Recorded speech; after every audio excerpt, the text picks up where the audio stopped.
Alright, today we are going to be putting in this composting toilet. Customer wants it put in this Airstream. We've already removed the toilet, gotten everything prepped in here, so we're going to get this thing in. For those of you that don't know, my name is Terry and I am a Master Certified RV Tech with Roaming RV Services. Alright, so the way these things work is you got your urine liquids that go in the front and everything else. Got a little flap here, everything goes in the front. Just like this, and when you got to go number 2, flip that open, drops down in there. It has a spin wheel down in here that will attach on, that this spins around. It has peat moss or different composting material inside, and you just mix it all in and take it out and dump it later. It has a fan on one side, blows out the exhaust vent on the other side that we're going to get plumbed in, and we're going to tie into the black tank vent line on this since it's easily accessible and right where we need it to be.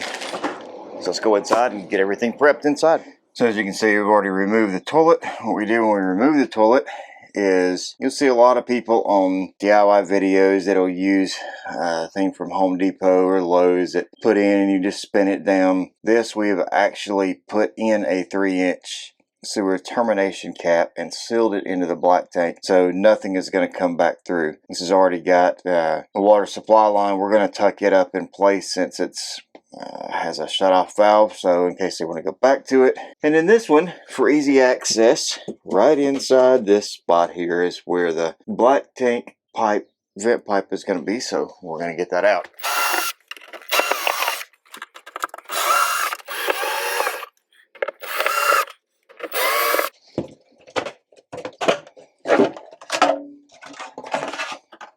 So we're just going to tap right into this, down low. Trim it up a little bit more. I'm going to do it right down here by the floor so we can just trim up a little bit more and have everything right there going in. Alright, so the next thing we're going to do here is we're just going to dry fit this in place to make sure that we're going to get into that vent pipe at the right spot.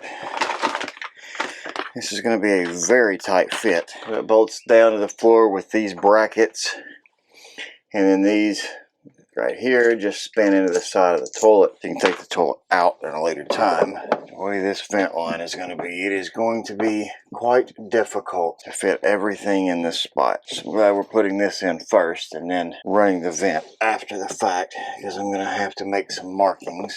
Alright, let's set this thing out of the way.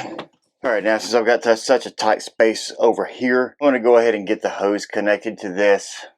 Get the wires run and get everything situated so it's ready to put in, and I'll make sure I've got proper clearances. Alright, next thing that we're going to do is we're going to make some marks down here, because we're going to take this 1.5-inch Y fitting with a little nub on it, and then we have one of these compression fittings that's going to go on this and the other pipe and connect the vent right in here.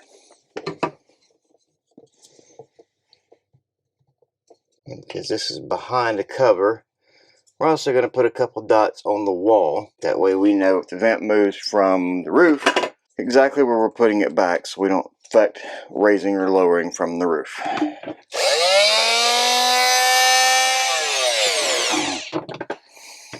And that's that. So now we will dry fit this in place, just like so. And then this will connect back here for the vent.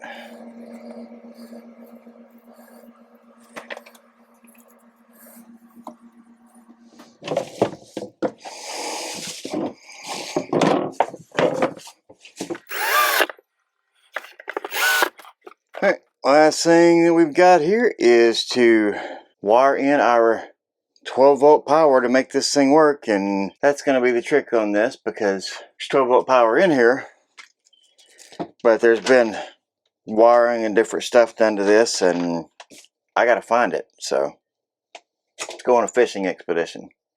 Alright, so I found 12-volt power that I can access in the vent fan. It's going to be fairly easy for me to route behind the mirror area and down and through the exhaust tube that we put in. So What we're doing now is just getting all this reconnected, or we spliced it in. Test operation a second time before buttoning everything up. Long needle nose pliers, because I had them in here to pull the wires, and of course I had one come out, so pull it off and do it again.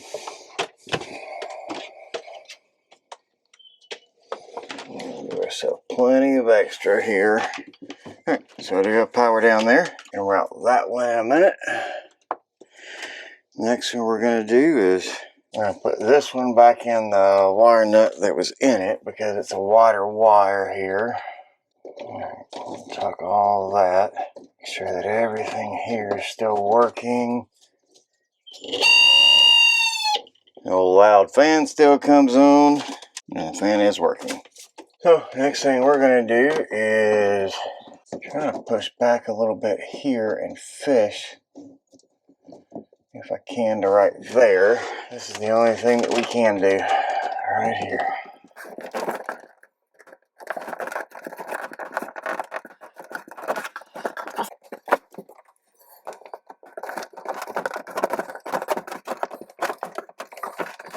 We are done. Let's look at the final product.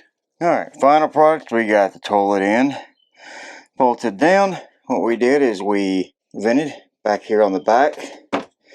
Left them the extra wire in case they want to, or the extra hose in case they want to do something different in the future. But it's routed in there, power also in there. Power comes up,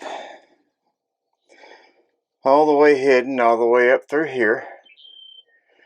Comes around, and by the time it gets here, you can just barely see a little bit going into the vent. Everything's working. Composting toilet is not difficult to put in. This is a Nature's Head unit. The biggest challenge is routing your 12-volt power and venting. This one, easy because there was a vent pipe right here, easily accessible. Some people go to the outside with them. I like going through like this, especially when you can make it clean and you can hide most of it. You're capping off the black tank anyway, so just make sure you route it right so all the air goes up and out the roof. This one's a little compact, a little tight to get in here, so it has to be a little farther away from the wall so you can open it up and do what you got to do in there, but that's a wrap.